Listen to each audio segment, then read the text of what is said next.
সাগৰত আছো আৰু গোৱা INWTC ইণ্ডিয়ান নেভি ৱাটাৰমেনশ্বিপ ট্ৰেইনিং তেওঁলোকৰ আণ্ডাৰত মই বৰ্তমান ট্ৰেইনিং কৰি আছো আৰু আশা কৰিছোঁ মই যি প্ৰতিযোগিতাত ভাগ ল'বলৈ গৈ আছো মে 1 তাৰিখৰ পৰা 4 তাৰিখলৈকে তাত মোৰ পাৰফৰ্মেঞ্চ ভাল হয় আৰু অসমৰ কাৰণে কিবা এটা ভাল নাম লৈ যাব পাৰোঁ। মোক আশীৰ্বাদ কৰিব। জয় আই অসম।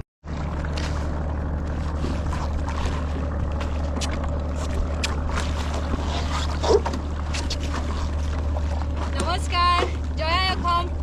মোৰ নাম নিশামণি বৰা। মই অসমীয়া চেইলাৰ অসমৰ পৰা আহিছোঁ। মই বৰ্তমান আৰবিয়ান সাগৰত আছোঁ আৰু গোৱা INWTC ইণ্ডিয়ান নেভি ৱাটাৰমেনশ্বিপ ট্ৰেইনিং তেওঁলোকৰ আণ্ডাৰত মই বৰ্তমান ট্ৰেইনিং কৰি আছোঁ আৰু আশা কৰিছোঁ মই যি প্ৰতিযোগিতাত ভাগ ল'বলৈ গৈ আছোঁ মে 1 তাৰিখৰ পৰা 4 তাৰিখলৈকে তাত মোৰ পাৰফৰ্মেঞ্চ ভাল হয় আৰু অসমৰ কাৰণে কিবা এটা ভাল নাম লৈ যাব পাৰোঁ।